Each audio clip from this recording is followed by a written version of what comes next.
Now we're free of dry January. Here we go with the drinks trolley. Who knows what beverage is going to be selected by Sister Susie? What have you grabbed for us from the trolley as it rundled past? Oh, hang on, there you go. Where are you? There you are. There she is. Yeah. No. Yep, I was just completely in control of the equipment there just for a moment. But, okay. 100%. Carry on. Well, I thought this had a nice ring to it with music. It's called Mixtape. It's a Helles lager, or a Hell's lager, however you want to say it. And it's gluten-free as well. So if you're gluten-free, you can enjoy it. 4.6%, so not too pokey. Very tasty. Right, Mixtape, is it named after Martin Kemp's show on Friday It night? may well be. I think that's probably where it started. Yeah. Very good. Thanks for the recommendation. Today's confession comes from Alid. Thank you, Alid. Father Simon and your forgiving crew. I seek forgiveness for an incident that took place in the 80s, but I fear that I am beyond redemption. Oh, it dear. involves a sin against religion. Oh. Though I declare Wow. that it was not intentional. Honest. Back in the 80s, I was a teacher in a great little country high school in the West Midlands. It had good pupils, one of whom was to appear in the popular Sunday TV show Songs of Praise. Ah. It was to show the different environments between our pupil from a very rural base with her friend who lived in urban Birmingham. They were to look at their different churches and schools. So there was a buzz going around the school that a TV crew were to come and film everywhere. For me, it was even better as the TV show was hosted by none other than the famous singer and harmonica player Paul Jones, who'd been the lead singer of Manfred Mann, 5, 4, 3, 2, 1. I know that one, of course. And all the other big hits the Manfred Mann had when Huge. Paul Jones, do-wah-diddy, diddy-dum, diddy-do. Ah, there right. you go. Yeah. That's why. Yeah. Anyway, so this was very, very exciting. I'd seen them at a local gig in my youth, so maybe I could get to see Paul Jones. Then things got even better. Our pupils lived out in the sticks and the TV crew wanted to film her journey into school. I held a bus driving license and I was asked to drive the bus. Wow.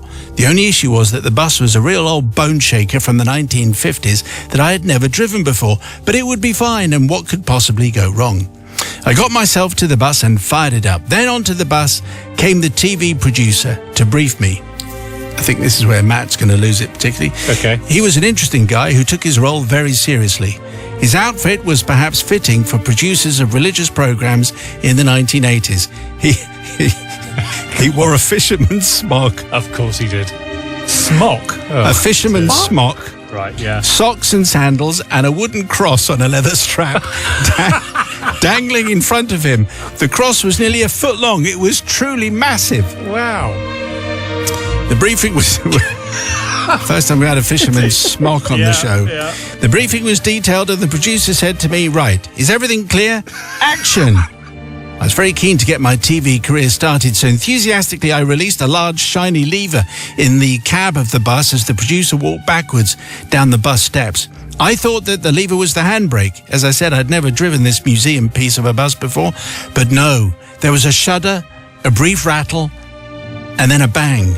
I had activated the mechanical door closure lever by mistake, closing the concertina doors of the bus at the very time that the sock and sandal producer was stepping out backwards. I was unaware of this as I was keen to be filmed, but as I was about to roar away, I heard a muffled "ooh" from the curbside. I got out of the driver's seat and was shocked to see a large wooden cross hanging on the inside of the bus doors. That's strange. How did that get there?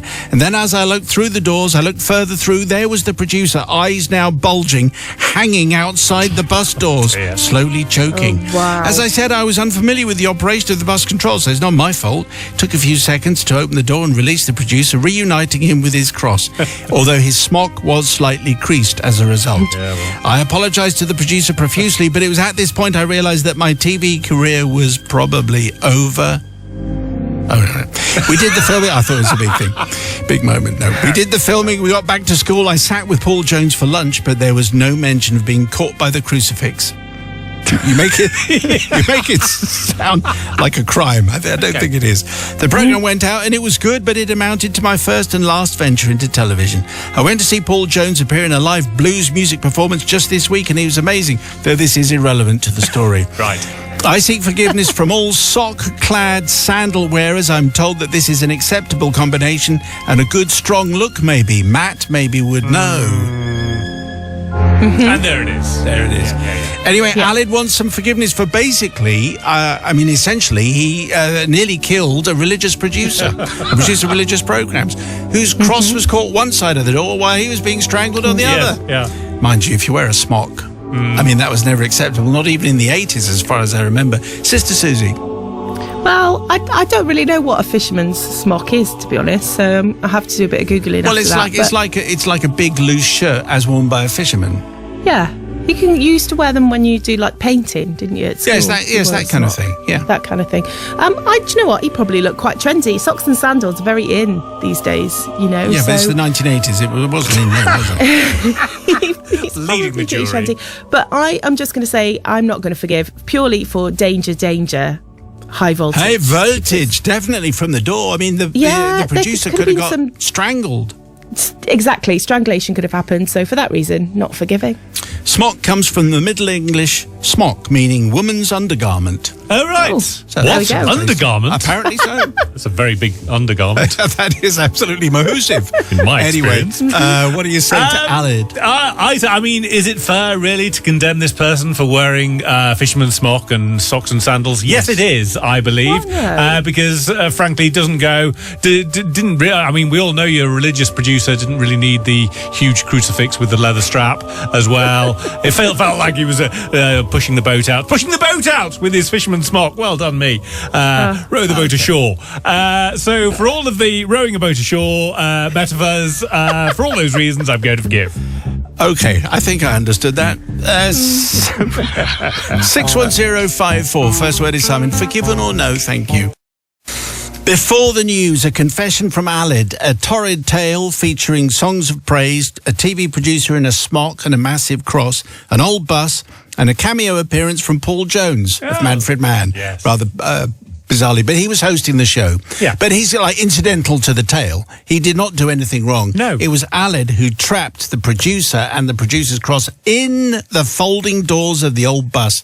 Here we go, people's verdict. So not forgiven, says Michelle in Derby. He just got a little too confident with the bus, didn't he? He should have calmed down and checked everything before the TV producer rocked up. But Ricky says forgiven. The smock, the socks and sandals, you have to forgive this. He was a crime against fashion. But Ian from Bolton says not forgiven.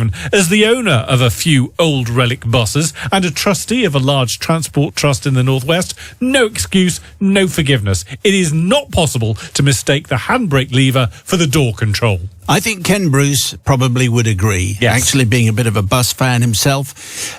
Okay, thank you for all the verdicts and thank you for the confessions. If you have one to add to our pile, confessions@greatesthitsradio.co.uk. There is the time. A little drinks trolley refreshment. What are you picking today as it trundles past, Sister Susie? Well, I've gone for a cider today. West Country apples, of course, but something that's a bit cloudy. It's called Cloud Gazer. It's hazy. It's 5%.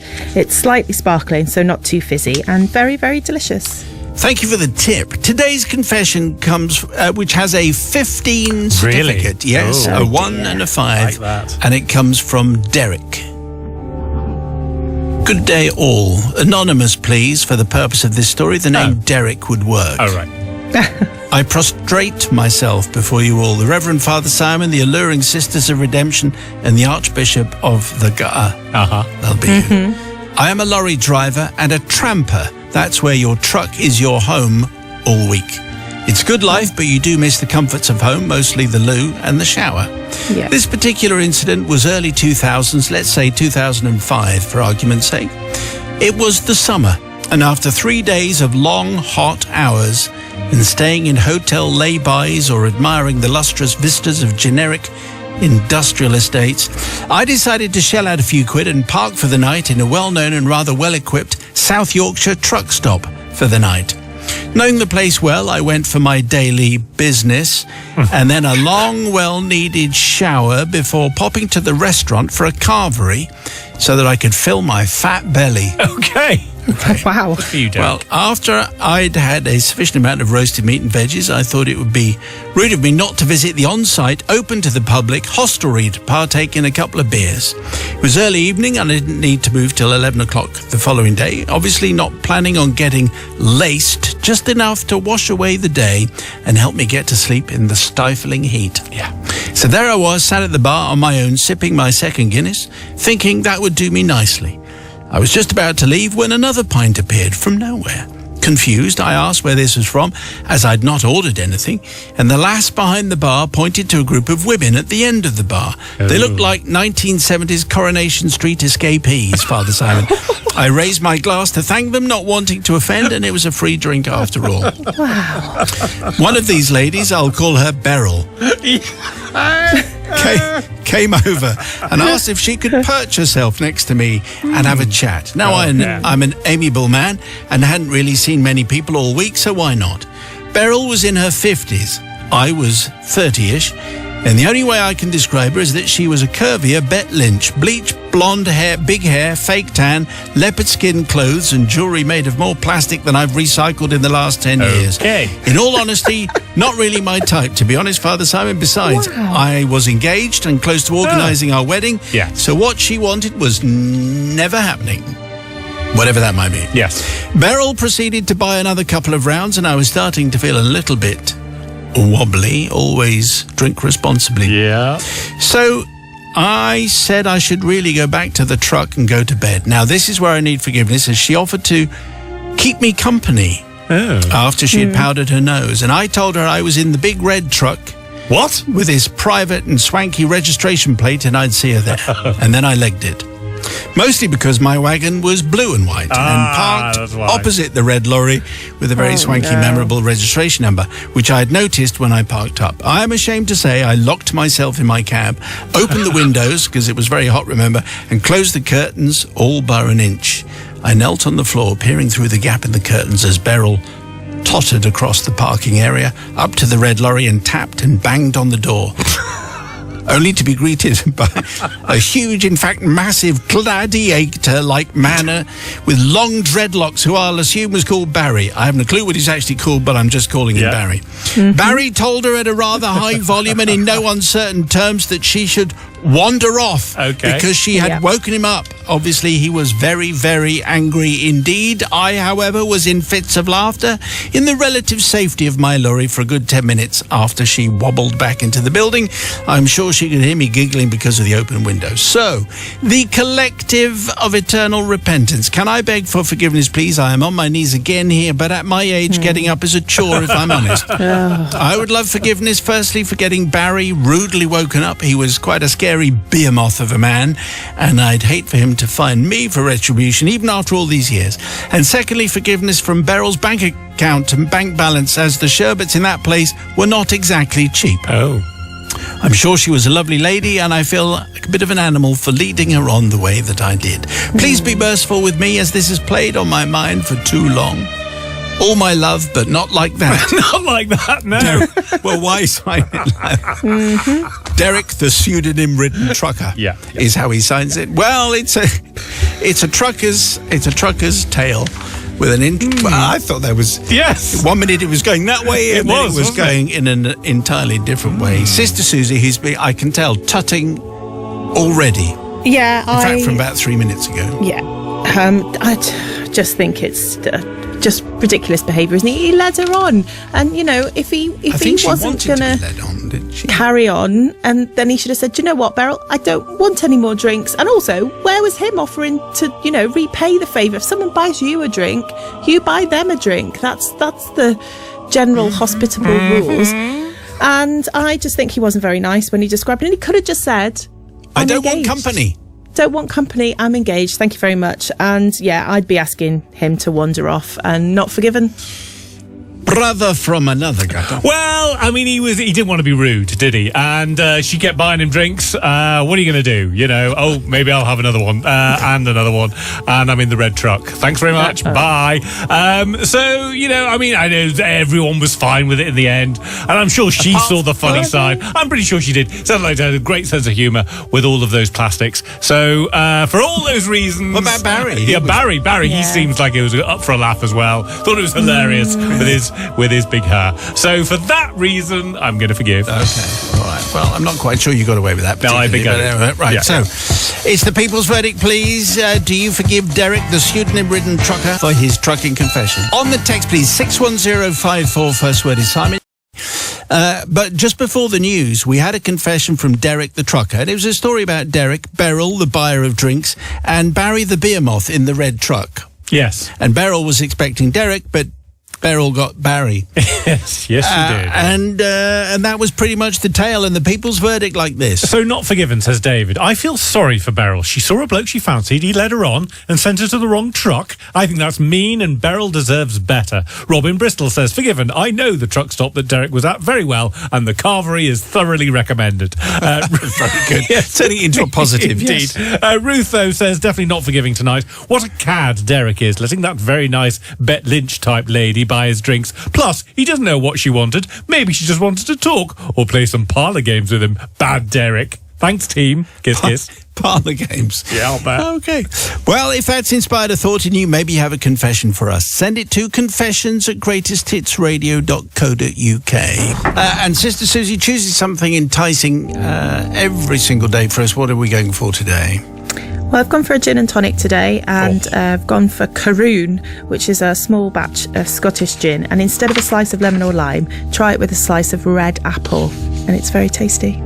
Matt, A slice of apple. Yes, you're a gin drinker. Yeah, I do. Yeah. You fancy that? Yeah, yes, a slice of apple. Yes. Interesting, isn't it? Yeah, that means no, he doesn't fancy that. Yes, it works with the botanicals, and you have to taste it. But Very it's, good. It's All right, it's a top suggestion. Yeah. Thanks, Suze. Today's confession comes from Filofax Girl. Oh. Which she adds, not my real name. No. Okay. Funny that. Work that out. Okay, dear Father Simon and the collective of fantabulous forgiveness, says Filofax Girl, I would like to seek forgiveness for an act of retribution visited upon a young boy who lived next door but one to me in my earlier years.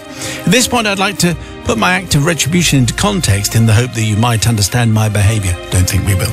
The offence took place in the far-off heady days of the 1980s.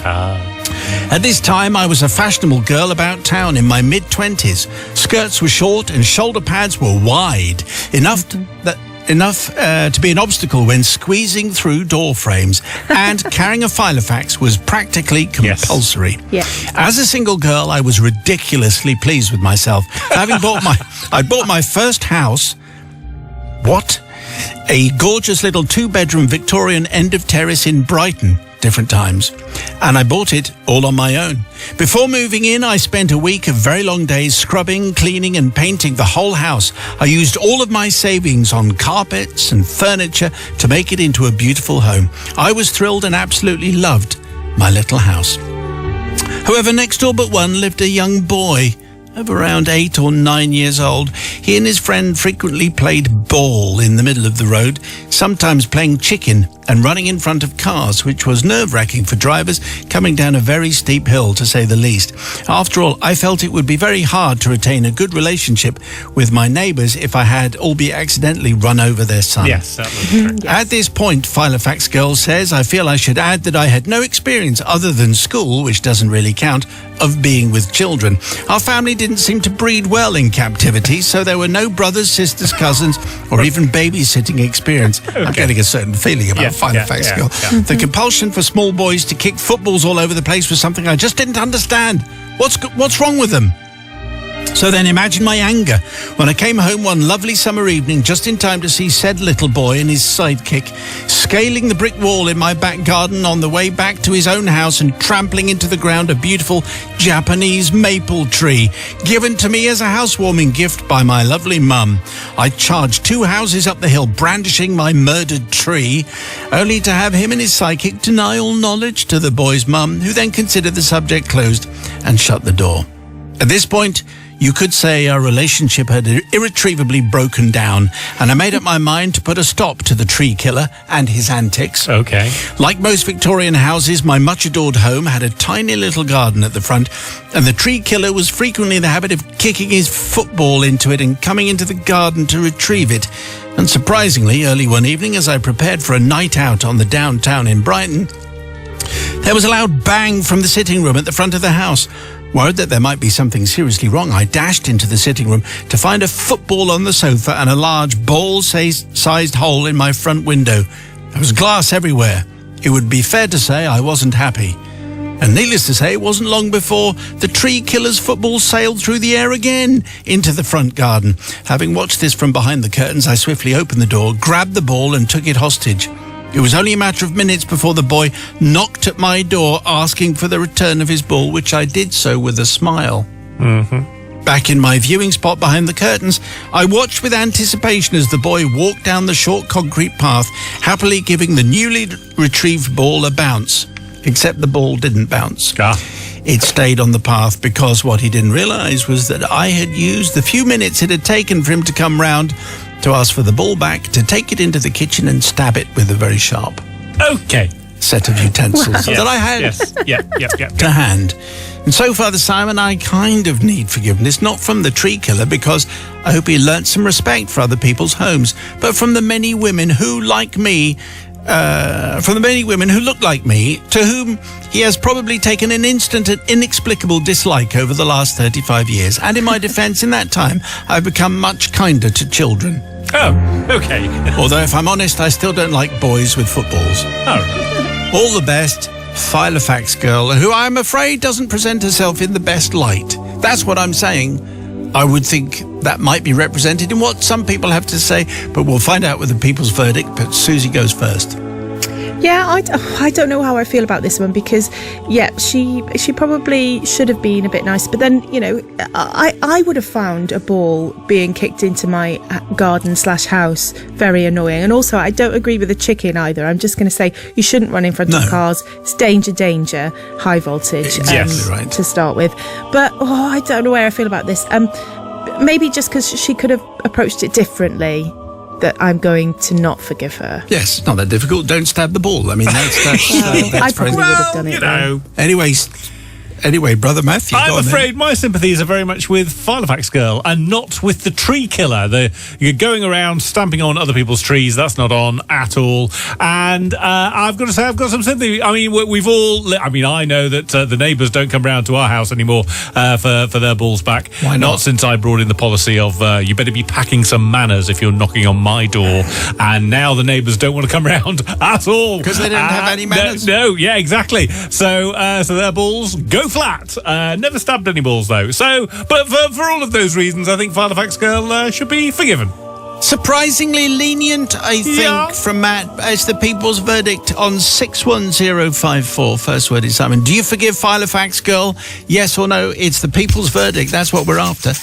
Just before the news at 6, we had a confession from Filofax Girl about the boys next door, a football with air in it, a broken window, and then a football without any air in it. And the people's verdict is in like this. So Deborah in Belfast says, forgiven. I'm absolutely with Filofax Girl on this one. They ruined her garden. They ran in front of cars. They sound horrendous. And stabbing the ball was a fantastic idea. Okay. But Tom in Bournemouth says, not forgiven. I think she should have just spoken to the boys about how their behaviour wasn't very good. Does Tom say it in that kind of like that voice? But Sue says, totally forgiven. I had the same problem a few years ago with the neighbour's kids. A knife to a ball halts the problem and also spreads the word round the street to not play football near the mad woman's house. Happy days. Right, so the people who sent in a verdict that agreed with you got read out with urgency and power, and the ones that didn't were all feeble. Well, that's how it works. I think that's the way it seems to be. Confessions at greatesthitsradio.co.uk. Let's grab the drinks trolley, though. King's Ginger is on the way, as I understand, but let's see what we're having in preparation for that. What have you got there, Suze? Well, I've gone with a mint julep cocktail today, which is basically bourbon, sugar syrup and mint. You can go with Buffalo Trace or Woodford Reserve, which we have in the pub as your bourbon. Muddle it together with the mint and the sugar syrup, and then pour the bourbon in with some crushed ice. Delicious. A serving suggestion. Always drink responsibly. I'll have the bitter lemon. Okay, here we go. Tonight's confession comes from Frank. I think I called him Frank. Yes, let's call him Frank. Okay, dear Father Simon and the ever-forgiving collective. Today I seek forgiveness not for myself, but a somewhat errant offspring of mine. The event of which I speak took place some 24 years ago when my daughter was 6 and my son was 8. It so happened that Hannah, a somewhat headstrong and opinionated young girl, yes, even at 6 years of age, was the bane of my son Thomas's life. She had to be first with everything and would not tolerate any perception of being treated differently. Tom always had the better presents, always had the better parties, and always had more pocket money, and she let us and Tom know it, although none of this was actually true. She, as you can imagine, could be quite antagonistic. Though quite brazen and showing no fear in her daily duelling with her parents and her brother, she did have her own version of kryptonite, and this, unusually for a girl, was dolls, especially the kind that had moving eyes. She absolutely hated them, and they completely spooked her. I think that seems fair enough, really. Yeah, I think so. Now, my mother had a cousin, affectionately known as Mad Cousin Pat. Affectionate, yeah. She has many eccentricities, too many to mention here, but her speciality is unwanted and weird gifting. My mother still has a large porcelain elephant in the kitchen, which she's always hated from day one. So, as you can guess, Pat turns up on Hannah's birthday with nothing other than a porcelain doll with big moving eyes. Unboxed, so probably from a charity shop. Now, I know that she knew about Hannah's issues with this toy because my mother had said that she'd mentioned it to her in the first place. "Oh, she'll get used to it," was Pat's strident reply when, on presenting the gift to Hannah, who stood there stuck to the spot, obviously terrified. Not to be rude and trying to set a good example to the kids, you should never seem ungrateful for a free gift. We accepted the doll and placed it securely away from Hannah in the boot of the car as we headed home.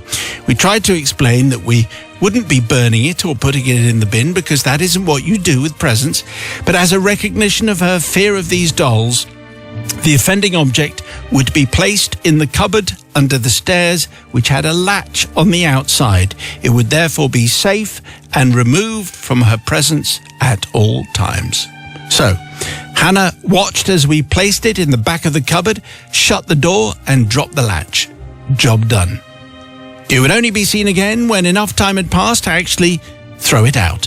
The end of the matter, you would think. However, 2 days later, at approximately 7:30 in the morning, a blood-curdling scream emanated from my daughter's bedroom. I and her mother rushed to her room, thinking something of unmentionable horror had happened, or she was having a bad dream, or something. Entering the room, we beheld Hannah, having pinned herself to her headboard, eyes wide, pointing to the bottom of her bed. And there sat bolt upright, eyes wide open and arms outstretched, was the doll we had secured away in the cupboard under the stairs. Oh dear. "Why was I under the stairs?" said a voice. What? "I want you." It was just like the Magic movie with Anthony Hopkins where he gets a ventriloquist doll called Fats. Is it evil or is it Anthony Hopkins? Who can say?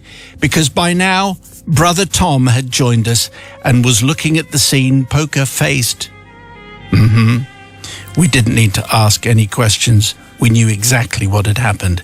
To this day, Hannah, now 30 years old, has never forgiven him for this deed.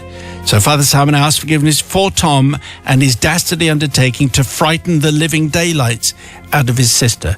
Which sounds as though it definitely worked, because if you're scared of dolls, what you don't want is a hideous doll brought by Mad Cousin Pat sitting at the end of your bed when you wake up in the morning. I think a lot will depend on brothers and sisters here and where you are in the family. What do you say, Sister Suze? I'm a younger sister. I also don't like those dolls. They're creepy. Why do they have moving eyes? It's just to follow you around the room. I'm not going to forgive because that was just too mean, and I'm with the little sister. Yes, little sister solidarity, I think, Brother Matthew. Yeah. How was the doll talking? Was Tom hidden under the bed? Yes, Is that I think Tom had arrived and he just... Oh, I see. Well, in which case, I mean, great work. Or maybe the doll was actually talking. Possessed. Yes. Could have been that. I mean, really, doesn't the blame... Well, obviously the blame lies with Mad Pat and her insistence on providing dolls with moving eyes, despite the fact that nobody likes them. But also it lies with the parents. What are you doing hiding the doll, the possibly possessed doll, in the cupboard under the stairs? Well, they're hiding it from their daughter. Well, have they never seen a horror movie? That's where all of them end up in the cupboard under the stairs and the latch in the middle of the night and coming up to my room. So for all of those horror movie setups, I am going to forgive. Why was I under the stairs? Hello, Charlie. like You don't want any of that, do you? Okay, it's the people's verdict, please. Do you forgive Frank? Yes, did we call him Frank? I think we did. Yes, text 61054. Just before the news at 6 o'clock, a confession from Frank about daughter Hannah, son Tom, and mad cousin Pat, and a hideous doll. People's verdict, here it comes. Not forgiven, says Janet in Wadebridge in Cornwall. Can't believe he put it at the end of her bed while she was sleeping. She must have been traumatised for life. Caro says, I'm usually quite laid back and forgive, but on this occasion, I do not forgive. When my mum passed, we found amongst her possessions a faceless doll. It was horrific. My younger brother still has it 10 years later and threatens to send it to me. Thanks. And Caroline says, forgiven, but also asking for forgiveness. My younger sister was bought by one set of grandparents a talking monkey with a French accent that was hidden on top of a wardrobe. I used to threaten to get it down if she was naughty. Dearest Claire, I am sorry. There are lots of toy-based confessions, I think, because some toys are incredibly scary, and maybe that forms the basis of your confession. Let us know. Send it to confessions@greatesthitsradio.co.uk.